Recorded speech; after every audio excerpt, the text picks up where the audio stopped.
So this is a synthetic underquilt. It's using a clew suspension instead of the normal suspension you see. But just wanted to show you when I have somebody lay in it here in a minute and take a little video of it. But this is this is how tight the suspension system is when there's nobody in it. It's got everything lifted up off the ground, off the hammock off the ground quite a bit. And I'll have her hop in and film, see what it's like with somebody in there. Okay, so this is with my wife in it. It's a lot of, this isn't a bunch of ropes. You can see the way it looks to me on the camera, where the light's coming through here, it looks like other strings, but that's not the deal. The actual cordage is right here. And one of the things I was wanting to do, I haven't tightened up the clew suspension completely because I just wanted to check everything out. But this is what I was wanting to really experiment with today. I'll get on the other side so you can see a little bit better in the light. But as you can see, it fits down nice and tight. And then up here at the head end, fits nice. And you can see the clew suspension a little bit better that way.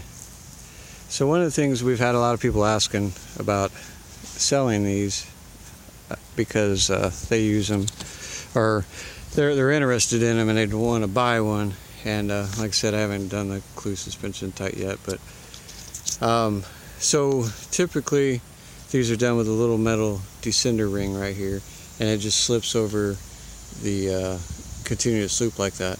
Well, there's really no way to adjust it unless you do the clew suspension again. And to sell it to somebody, they fit us. My wife and I are both about the same size, and they work out great for us. They fit nice and tight all the way around. It pulls evenly all across the hammock, and nice tight seal. Seals good on the foot and over here on the shoulder. Works out great. That's one great thing about the clew suspension.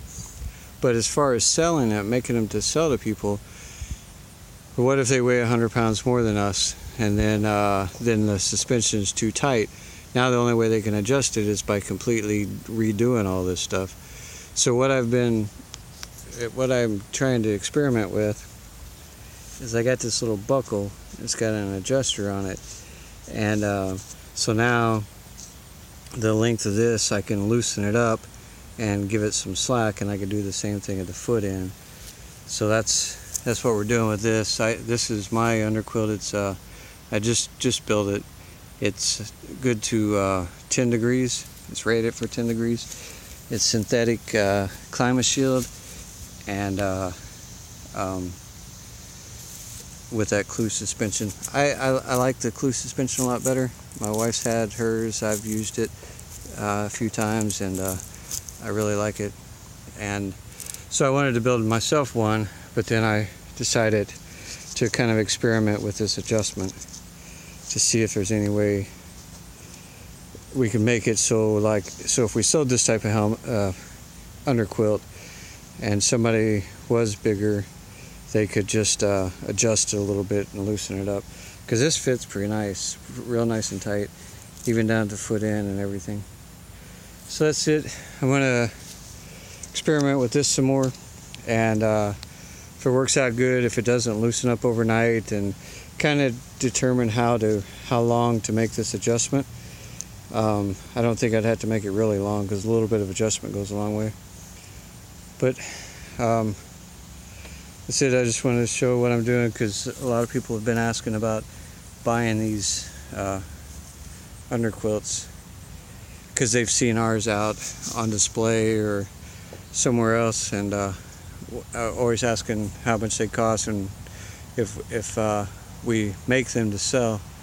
And this is the holdup. This is why we haven't started making these to sell yet, because other than undoing the clew suspension and redoing it all, there's no way to adjust it. So hopefully this will work.